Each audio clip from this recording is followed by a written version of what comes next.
Asalaamu calaykum waraxmatullaahi wabarakaatu. Kusoo dhawow Success Academy. Fadlan haddaad ku cusub tahay subscribe inoo saar una sheeg garay asxaabtaada si ay uga faa'iidaystaan. Cashirkan maanta wuxuu ku saabsan yahay sida loo sameeyo tirada isku xigta ama automatic numberka Excel sida loo sameeyo. Marka ugu horeyso waxaan soo kacsanaynaa Excelkiina. Kadibna waxaan ku dhufanayaa blank workbook. Waxaan leeyahay halkaani waxaan ku qorayaa waxa la yiraahdo SN oo aan kaga soo gaabiyay markaasi serial numberkan. Halkan waxaan ku qorayaa full name. Halkan waxaan ku qorayaa date waqtiga iyo telephone numberka. Waxaan qorayaa is equal sequence.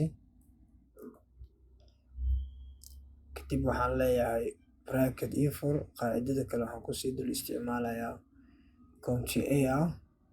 County A markaan ku sii isticmaalo waxaan ku dhufanayaa markaasi meesha aan rabo inay numberka ila socoto. Double click ku siinayaa. Kadibna waxaan leeyahay enter. Okay, enter ayaan sii leeyahay. Halkan markaan imaado waxaan ka bilaabayaa magaca ugu horeeya number 1 ii saaran. Waxaan leeyahay markaasi Maxamed. Tab ayaan leeyahay. Tab markaan dhaho waxaad aragtaa inuu ii sii diyaariyay numberka labaad.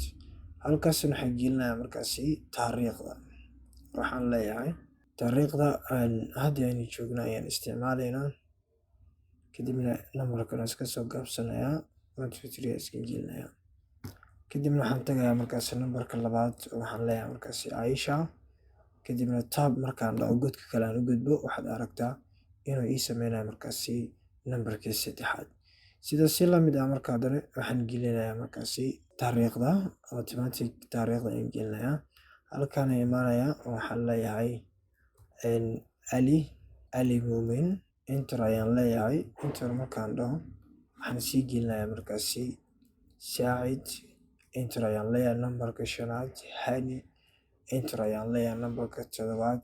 Waxaan gelinayaa markaasi magaca Chicho. 7 ayuu sii keenayaa Kiila Daahir. Sidaas waa marka qaabka loo sameeyo markaad u baahan tahay Excelka inaad soo gashato numberka automatic ah ee ku shaqeynayo haddii aad rabto inuu numberka 1 2 3 asaga uu kuu qoro.